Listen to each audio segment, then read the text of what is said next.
સુરતના ભટાર સ્થિત કાપડિયાવાડી ખાતે કોંગ્રેસની સભાનું આયોજન કરવામાં આવ્યું છે। આગામી 2027 વિધાનસભાની ચૂંટણી અંતર્ગત આ ચર્ચા વિચારણા કરવામાં આવી છે। સાથે જ બેઠકમાં કાર્યકારી અધ્યક્ષ ઇન્દ્ર વિજયસિંહ બાપુ એટલે કે ગોહિલ તેઓ પણ ઉપસ્થિત રહ્યા છે। સાથે જ કાર્યકર્તાઓને સંબોધન પણ કર્યા છે। સુરતના ભટાર સ્થિત કાપડિયાવાડી ખાતે કોંગ્રેસના નવનિર્માણ અભિયાન અંતર્ગત કાર્યકર પરામર્શ સભાનું આયોજન કરવામાં આવ્યું છે। આ બેઠકમાં એઆઈસીસી મેમ્બર ગૌરવ પંડ્યા ખાસ ઉપસ્થિત રહ્યા છે। ગુજરાત પ્રદેશ કોંગ્રેસના કાર્યકારી પ્રમુખ ઇન્દ્ર વિજયસિંહ ગોહિલ બાપુએ પણ હાજરી આપી છે। પૂર્વ ગુજરાત યુથ કોંગ્રેસ અધ્યક્ષ હરપાલસિંહ ચુડાસમા પણ જોડાયા છે। પ્રદેશ યુવા કોંગ્રેસ પ્રમુખ પ્રવીણસિંહ વાનોલ કાર્યકર્તાઓને માર્ગદર્શન પણ આપ્યું છે। 2027 ગુજરાત વિધાનસભાની ચૂંટણીને ધ્યાનમાં રાખી જીતની રણનીતિ પર ચર્ચા કરાઈ છે। સંગઠન મજબૂત બનાવવાનું અને ગ્રાઉન્ડ લેવલ પર કાર્યકર્તાઓને સક્રિય કરવાનું આયોજન કરાયું છે। કાર્યકર્તાઓ સાથે સીધી ચર્ચા કરી સૂચનો અને પ્રતિસાદ પણ લેવામાં આવ્યા છે। રાહુલ ગાંધીના નેતૃત્વમાં ગુજરાતમાં કોંગ્રેસ સરકાર બનાવવાના સંકલ્પ સાથે આહવાન પણ કર્યું છે। શહેર કોંગ્રેસ સમિતિ દ્વારા પણ એક કાર્યક્રમનું આયોજન કરવામાં આવ્યું છે। તમામ જિલ્લાની અંદર જિલ્લા કોંગ્રેસ સમિતિઓ દ્વારા જે તાજેતરની ચૂંટણીમાં પરિણામો આવ્યા છે એમાં જે પક્ષના અધિકૃત પદાધિકારીઓ જે મહત્ત્વના છે કે જેમની પાસે જવાબદારી છે એનું વિશ્લેષણ કરતા હોય, પરંતુ સામાન્ય કાર્યકરના મગજમાં પણ શું વેદના છે, એમની પણ શું તકલીફ છે, એ તમામ લોકો સાથે વધારે વિસ્તૃત લોકો સાથે ચર્ચા કરી શકાય એટલા માટે આજની આ કાર્યક્રમનું આયોજન કરવામાં આવ્યું છે। આ જ પ્રકારે આગામી દિવસોમાં અમદાવાદ હોય, રાજકોટ હોય, જુદા જુદા શહેરોમાં કોંગ્રેસના તમામ આગેવાનોને મળીને સૌને સાથે લઈને સરકારની સામે સંગઠન લડી શકે એટલું સક્ષમ બને એ દિશામાં પ્રયત્ન કરવામાં આવશે।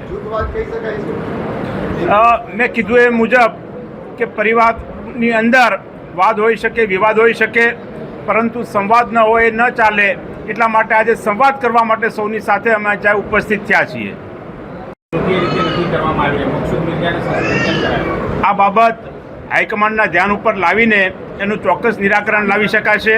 ભાઈ મકસૂદ મિર્જાને પણ હું છેલ્લા 25 વર્ષથી NSYના માધ્યમથી કાર્ય કરતા હતા ત્યારથી પરિચિત છું।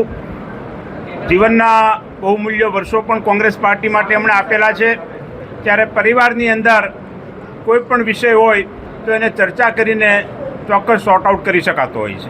આ કોંગ્રેસ નવનિર્માણ અભિયાનની જરૂર શું પડે? સમગ્ર ગુજરાત રાજ્યની અંદર ભારતીય જનતા પાર્ટીના શાસનમાં શહેરી વિકાસ મંત્રાલય આજે સૂતું હોય એ પ્રકારની પરિસ્થિતિ છે।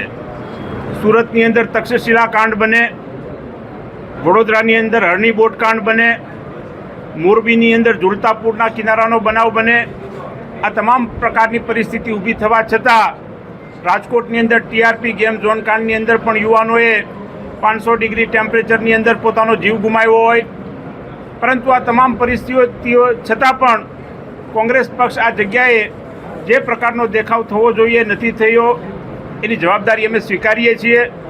પરંતુ આવનારા દિવસોની અંદર એવું શું નવનિર્માણ કરીને વધારે સારો દેખાવ કરી શકાય એની ચર્ચા કરવા માટે કાર્યકરો સાથે ઉપસ્થિત થયા છીએ। સમગ્ર ગુજરાત રાજ્યની અંદર જુદા જુદા બેનર નીચે કોંગ્રેસના કાર્યકરોને પ્લેટફોર્મ આપવાના કોંગ્રેસના આગેવાનો પ્રયત્ન કરતા હોય છે। ક્યારેક કોઈ આગેવાન જનયોદ્ધાના માધ્યમથી કોંગ્રેસના કાર્યકરોને પ્લેટફોર્મ આપીને એમની વાત સાંભળવાનો પ્રયત્ન કરતા હોય છે। ક્યારેક કોઈ આગેવાન પરિવાર સંગમના નામેથી કાર્યકરોને બોલાવીને એમની વાત સાંભળવાનો પ્રયત્ન કરતા હોય છે।